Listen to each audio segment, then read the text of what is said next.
বিভিন্ন ইসলামী চ্যানেলের নিয়মিত আলোচক, যাকে আমরা ওয়াজ মাহফিলে অনেক কষ্ট করে ওনার সময় নিয়েছি, ওনাকে উপস্থিত করিয়েছি। এর জন্য আল্লাহ পাক রব্বুল আলামিনের দরবারে শুকরিয়া জ্ঞাপন করি। আমাদের সম্মুখে উপস্থিত হয়েছেন হযরত আল্লামা শাইখুল হাদিস আল্লামা মুতালিব হোসেন সালেহী সাহেব, সম্মানিত প্রধান মুহাদ্দিস সোনাকান্দা দারুল হুদা কামিল মাদ্রাসা। হযরতকে ওনার আলোচকের আসন অলঙ্কৃত করার জন্য বিনীত অনুরোধ জ্ঞাপন করছি।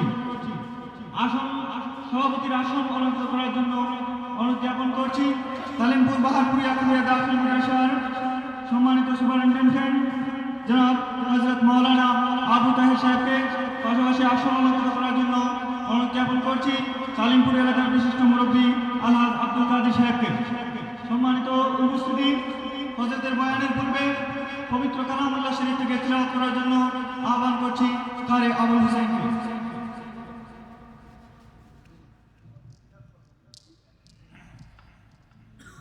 আসসালামু আলাইকুম। أعوذ بالله من الشيطان الرجيم.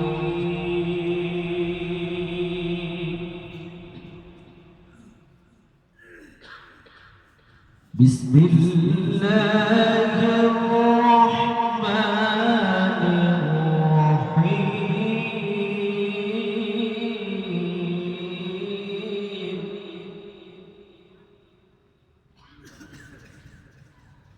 ما كان على النبي من حرج فيما فرض الله له.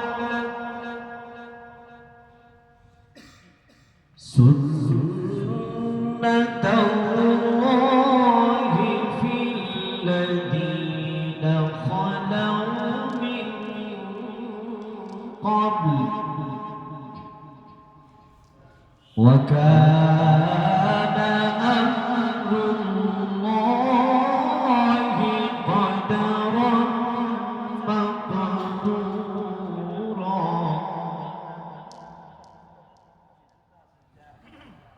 الذين يبلغون رسالات الله ويخشونه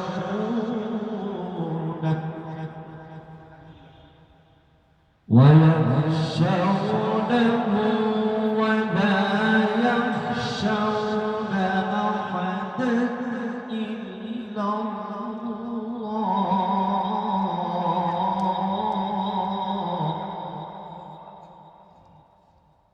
وكفى بالله حسيبا.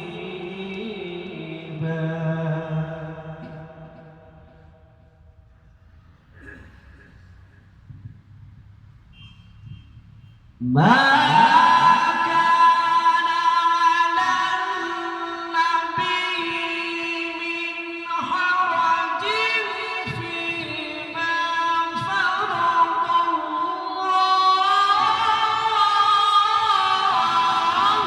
له. سنة الله في الذين خلوا من قبل وكان أمر الله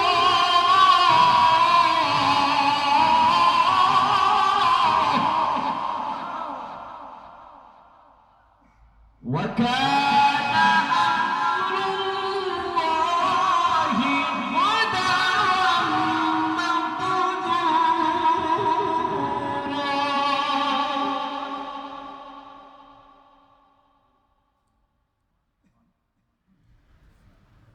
الذين يبلغون رسالات الله ويخشونه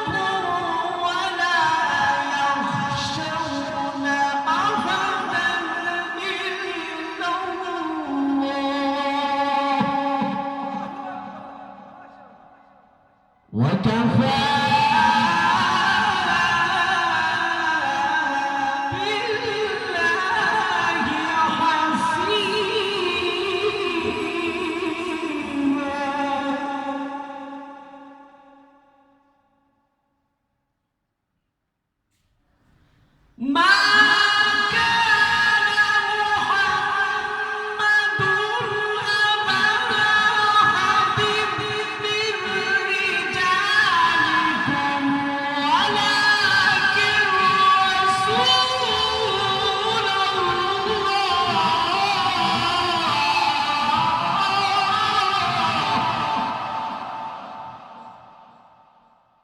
ولكن رسول الله وخاتم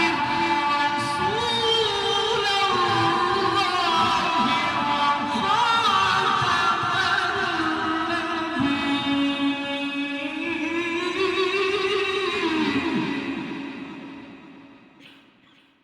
وكان الله بكل شيء عليما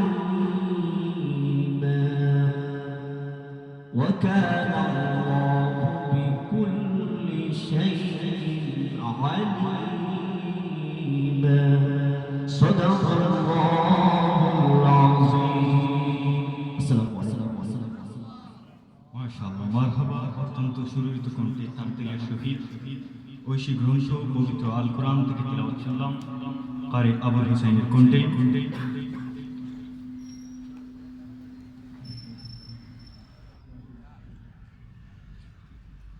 আলহামদুলিল্লাহ, সম্মানিত উপস্থিতি,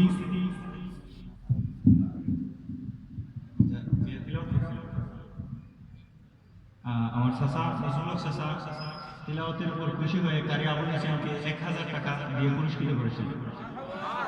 সবাই বলে মারহাবা। সম্মানিত সুধী, অনুষ্ঠানের এই পর্যায়ে আপনাদের সম্মুখে মূল্যবান বক্তব্য উপস্থাপন করবেন আজকের মাহফিলের সম্মানিত বিশেষ অতিথি, বিশিষ্ট ইসলামী চিন্তাবিদ মুনাজির মুল্লাহ শায়খুল হাদিস, BTV, my TV channel I সহ বিভিন্ন ইসলামী চ্যানেলের নিয়মিত আলোচক হযরত আল্লামা মুতালেব হুসাইন সালেহী সাহেব। আপনাদের সম্মুখে বক্তব্য রাখবেন হযরত মাওলানা মুতালেব হুসাইন সালেহী সাহেব। হযরতের আলোচনার বিষয় হচ্ছে মাযহাবের গুরুত্ব। হযরত ওনার নির্ধারিত বিষয়ের উপর আলোকপাত করার জন্য ইন্তেজামিয়া কমিটির পক্ষ থেকে বিনীত অনুরোধ জ্ঞাপন করছি।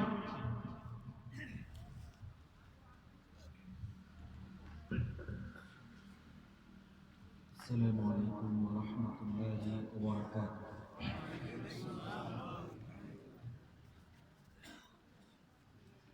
الحمد لله نحمده ونستعينه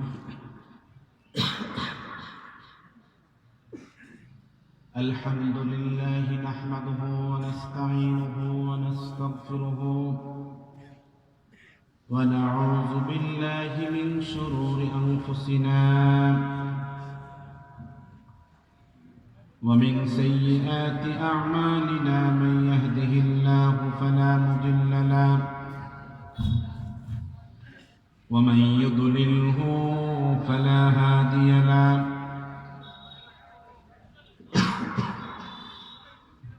ونشهد أن لا إله إلا الله وحده لا شريك له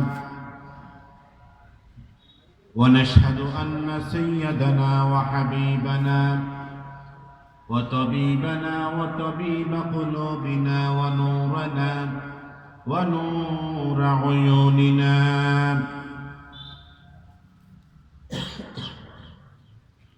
ومرشدنا ومولانا محمدا عبده ورسوله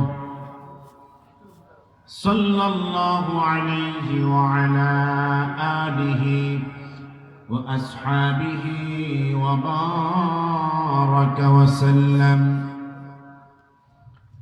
الذي أرسله بالحق بشيرا ونذيرا وداعيا إلى الله بإذنه وسراجا منيرا فقد قال الله تعالى في كلامه المجيد وفرقانه الحميد সবাই জবান খুলে মুহাব্বতে পড়েন আউযু বিল্লাহি মিনাশ শাইতানির রাজীম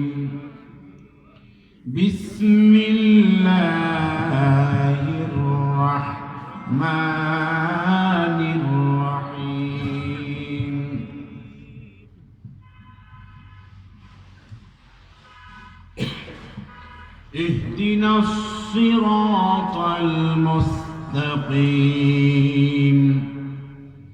صراط الذين أنعمت عليهم غير المغضوب عليهم ولا الضالين.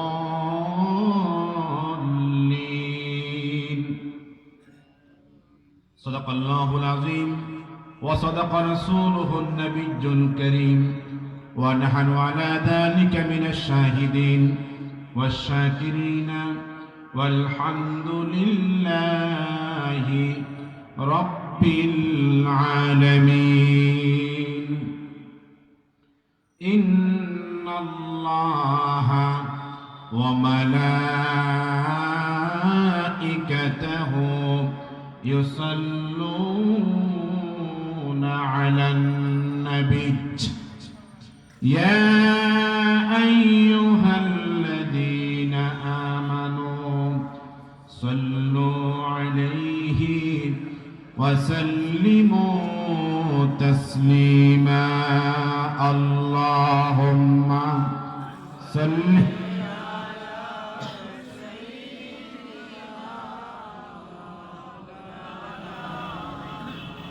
وعلى آل سيدنا.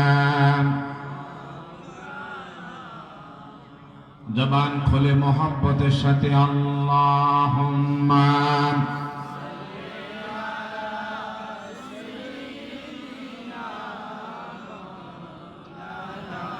मुहम्मद व अला आलि सय्यिदिना।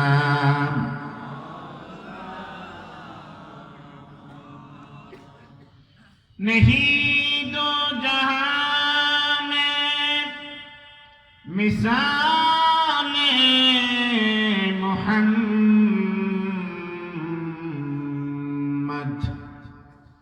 जमाले खुदा है कमाले मुहम्मद। अल्लाहुम्मा सल्ली अला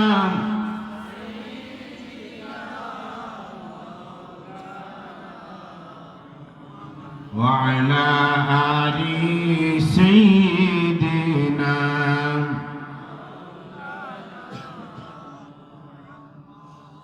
इश्क महबूब खुदा जिस दिल में हासिल नहीं लाखों मोमिन हो मगर ईमान में कामिल नहीं। अल्लाहुम्मा सल्ली अला मौलाना मुहम्मद व अला आलि।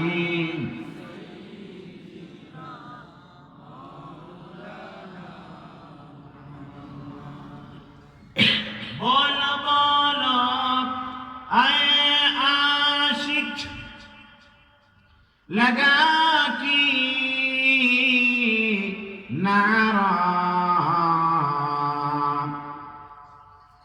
बोलो बोलो आए आशिक लगा की नारा। बाद अज़ खुदा है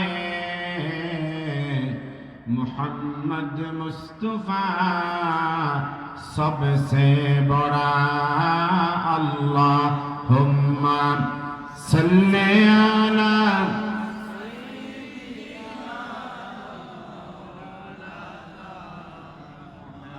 व अला आलि सय्यिदिना।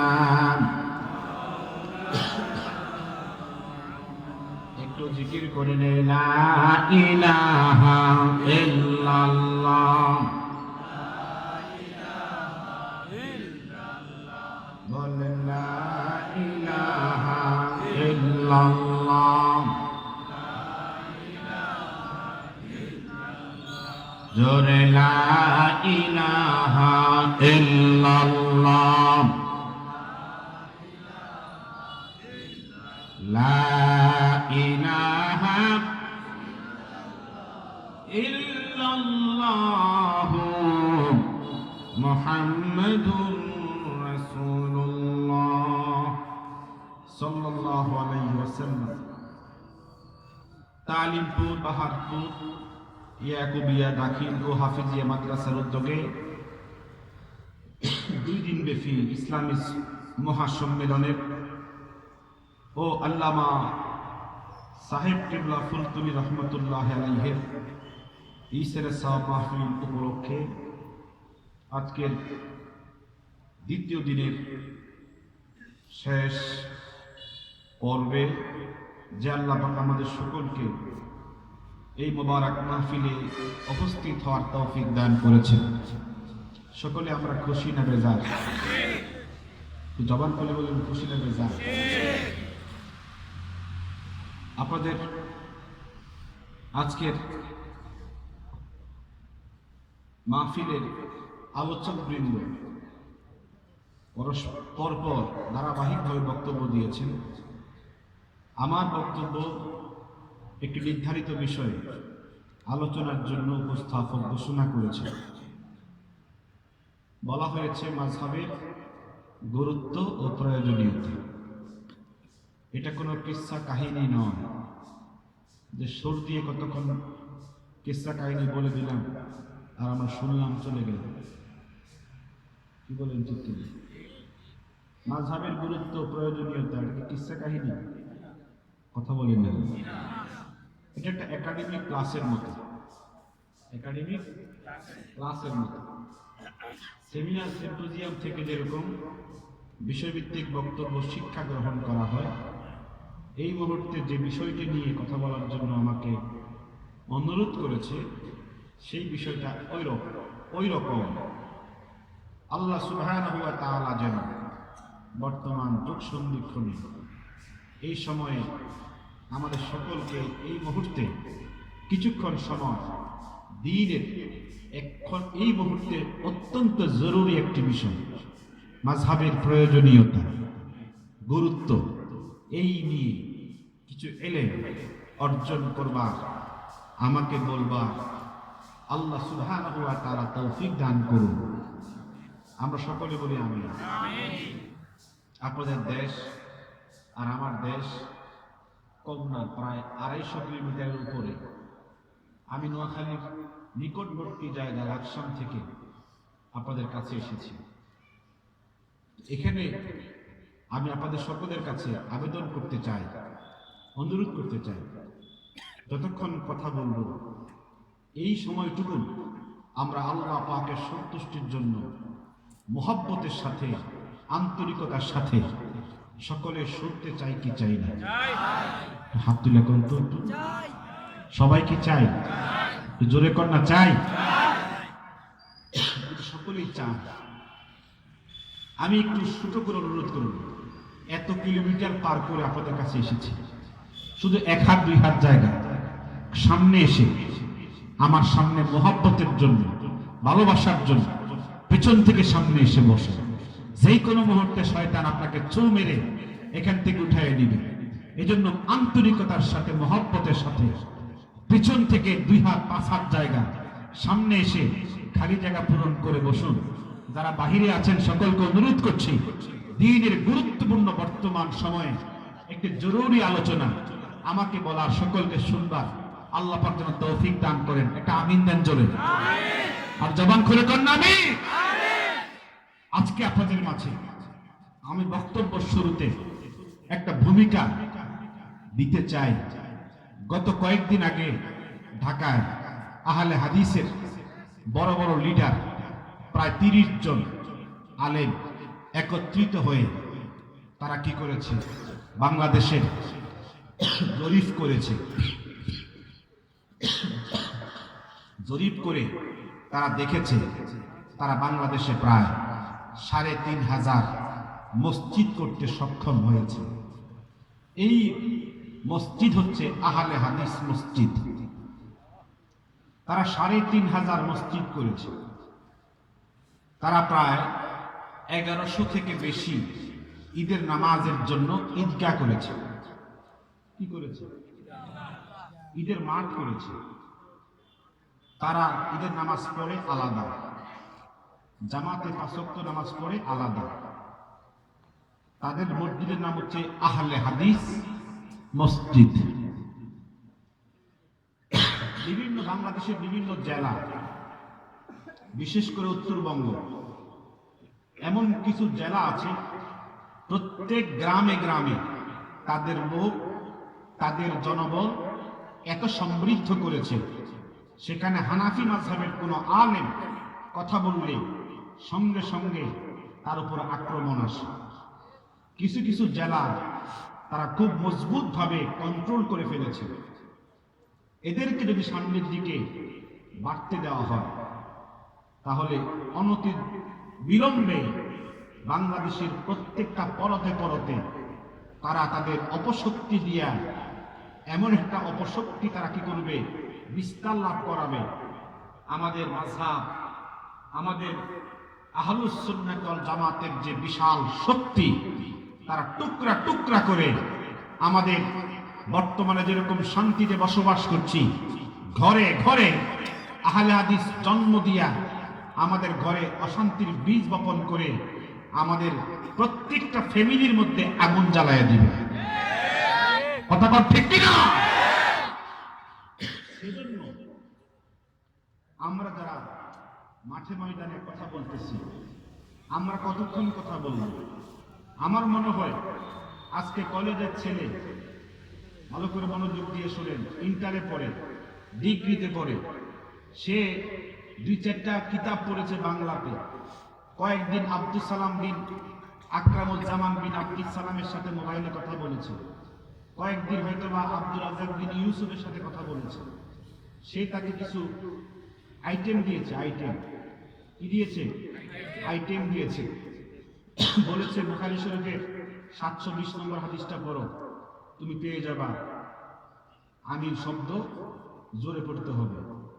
অমুক কিতাবের অমুক পৃষ্ঠা পড়ো, তুমি পেয়ে যাবা রফিয়া দাইন করতে হবে। অমুক কিতাবের অমুক পৃষ্ঠা পড়ো, তুমি পেয়ে যাবা নাভির নিচে হাত বাঁধা লাগবে না, বুকের উপরে হাত বাঁধতে হবে। এই 10টা আইটেম সে মুখস্থ করেছে। ইন্টারমিডিয়েটের ছাত্ররা, কলেজের ছাত্ররা 10টা হাদিস মুখস্থ করেছে।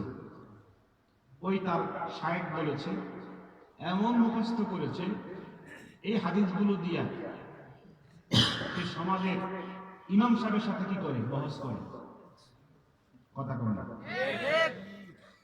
ইমাম সাহেব কামেল পাশ করেছে, আলিম পাশ করেছে, ফাজিল পাশ করেছে, তাকে বলে আপনি যে বুকের উপরে হাত বাঁধেন না, নাভির নিচে হাত বাঁধেন, ওটা জাল হাদিস।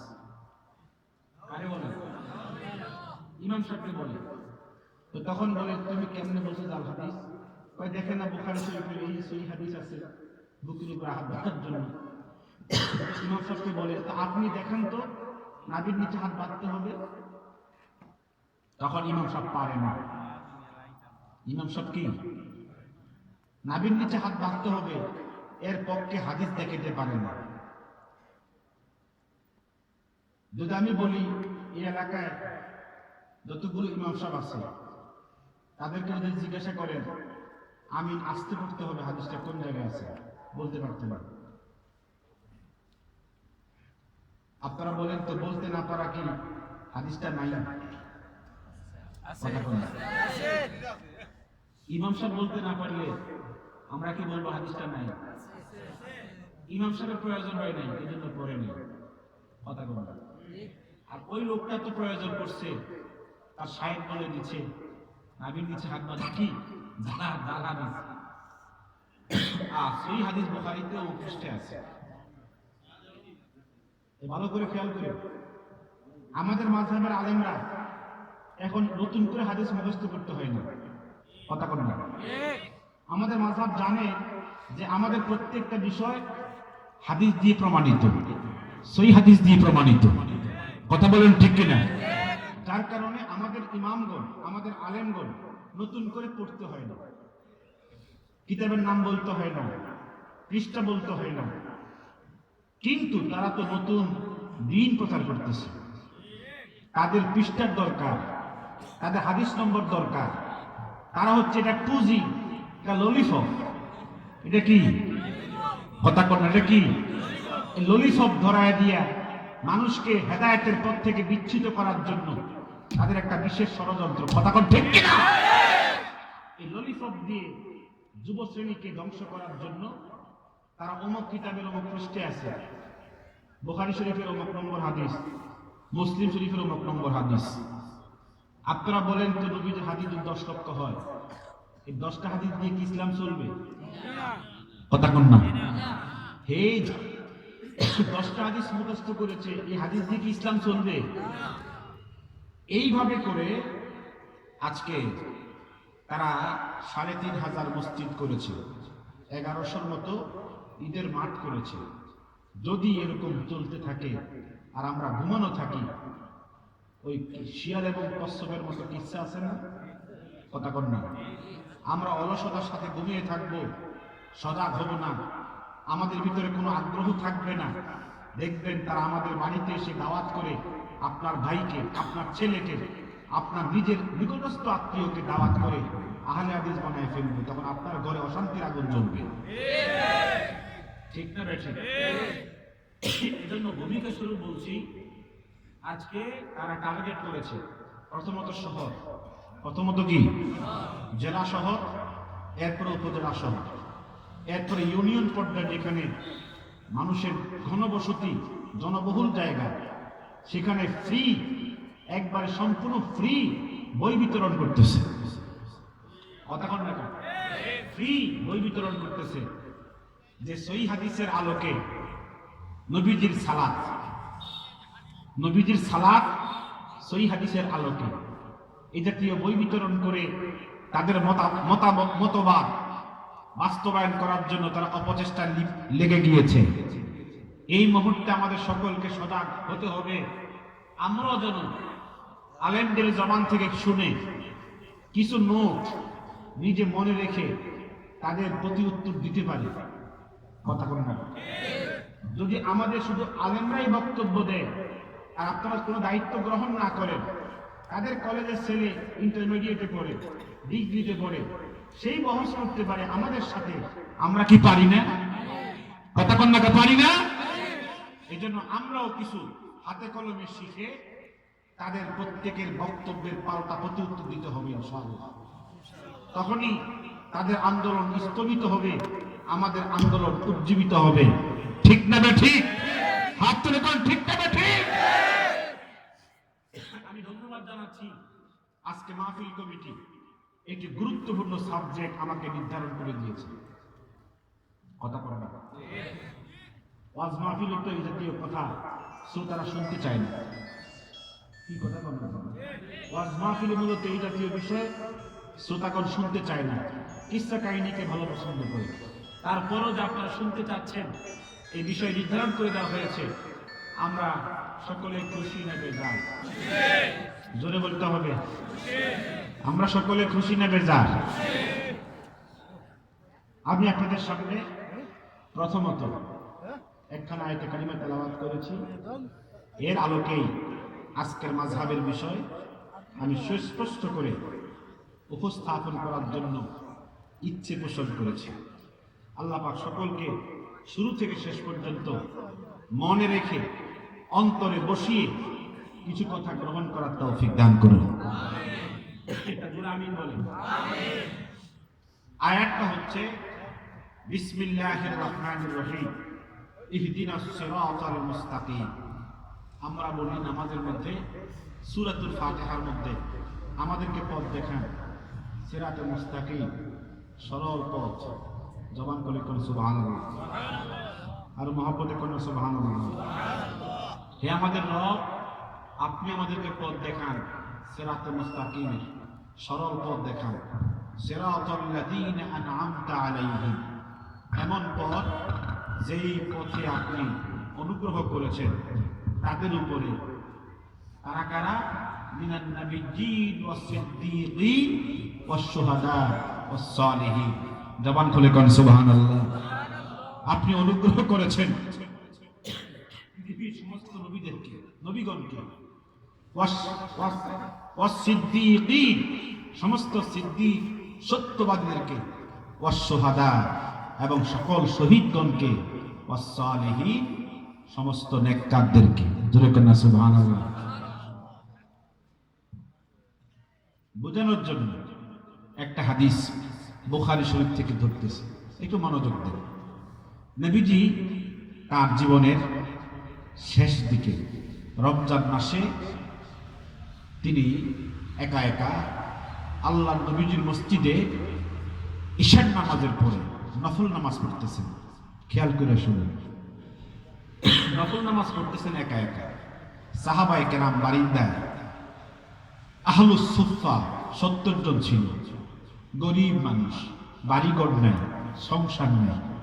এরা যখন দেখছে নবীজি ভিতরে একা একা নামাজ পড়তেছে, এই আহলুস সুফফার 70 জন সাহাবী হুজুরের পেছনে এসে কাতারবদ্ধ হয়ে দাঁড়ায় গেছে।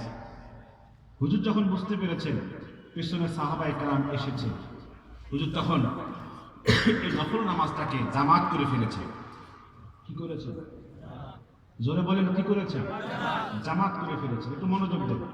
জামাত করার পরে ওই দিন সাহাবায়ে কেরাম যারা ছিলেন জামাতে কিছু নামাজ পড়েছে। তখন এই আহলুস সুফফার সাহাবায়ে কেরাম 70 জন, তারা তখন তাদের বন্ধু বান্ধবের নিকটে বলেছে, আজকে রাত্রে হুজুর ঈশার নামাজের পরে জামাতে আমাদেরকে নিয়ে নামাজ পড়েছে, তোমরা পারলে কালকে আইসো।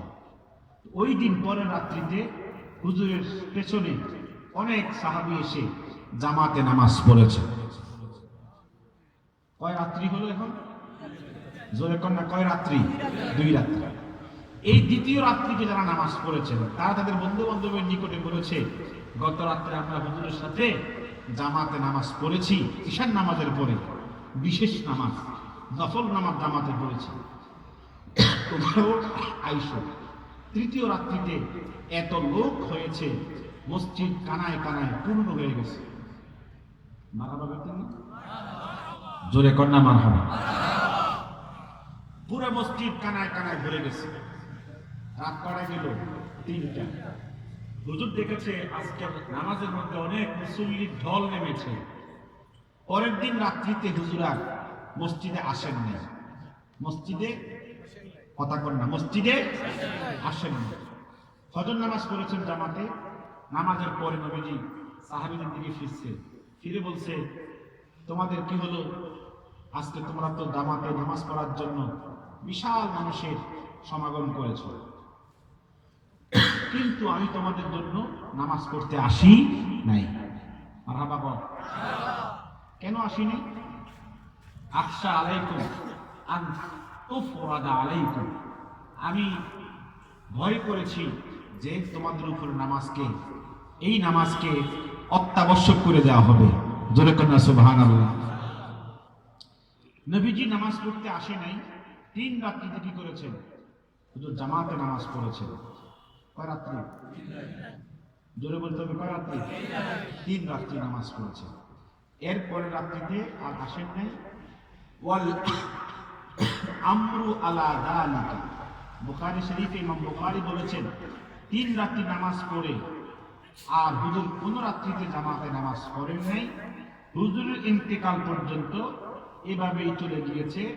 হুজুর আর ইন্তেকালের আগে রমজান মাসে আর কোনোদিন জামাতে নামাজ আদায় করেন নাই।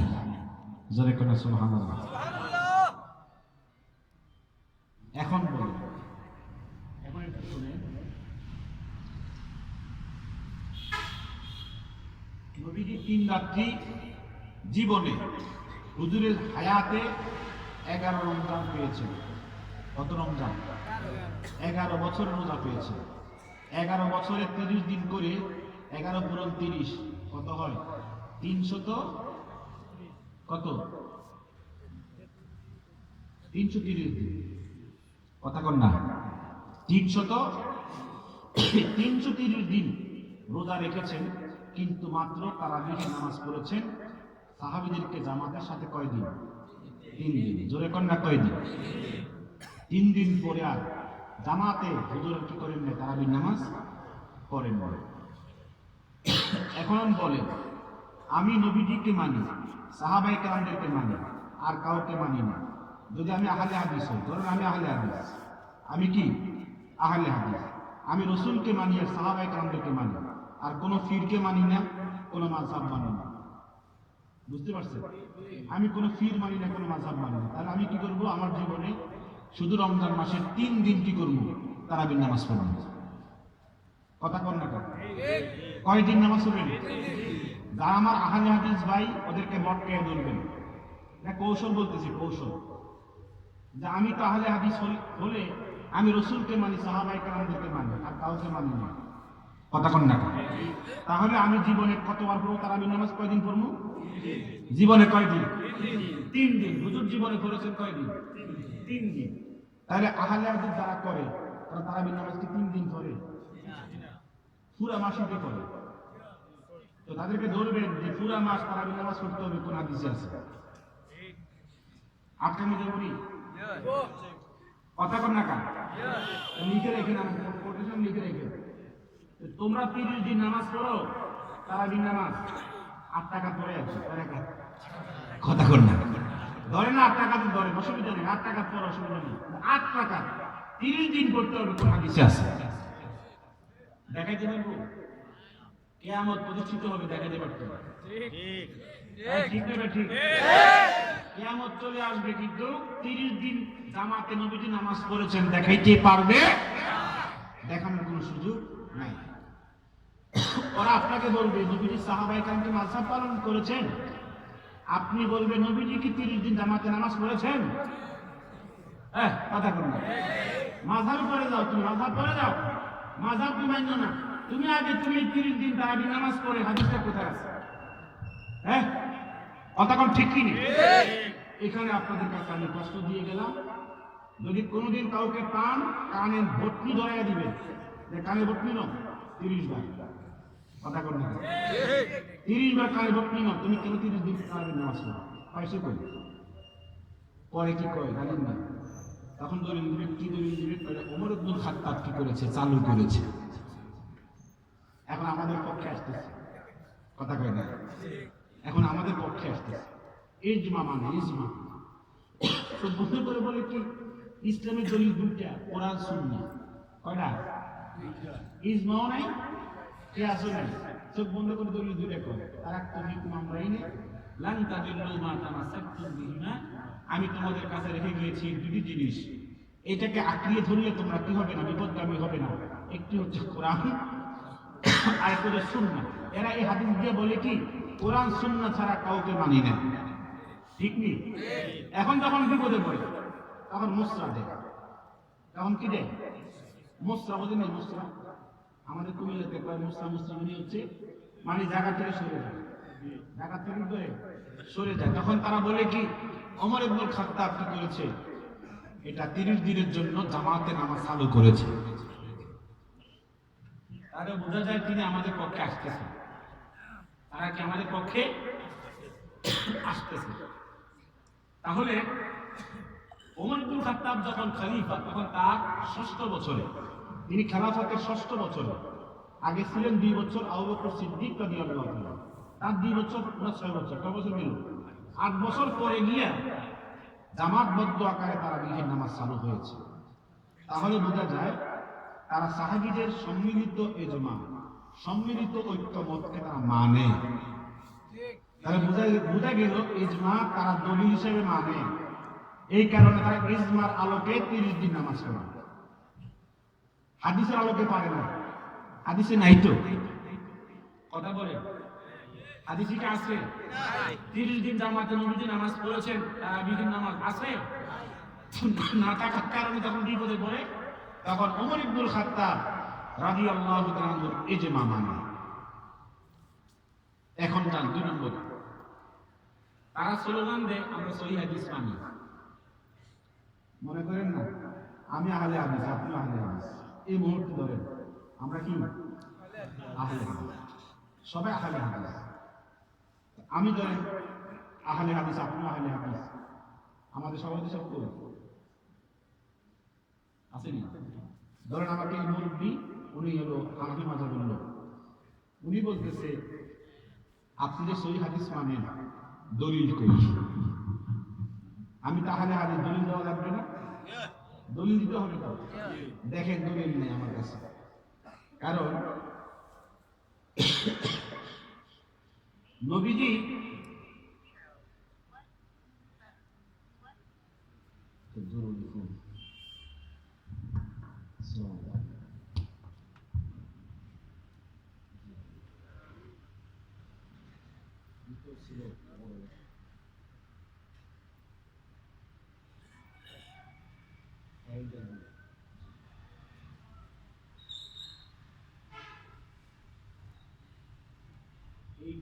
এই একটু নিয়ে করবেন জটিলতা আছে।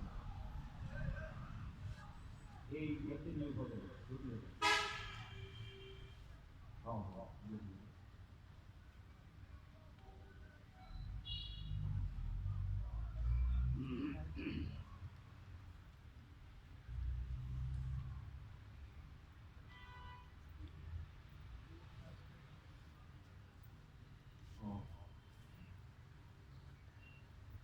না এটা নিয়ে করবেন না।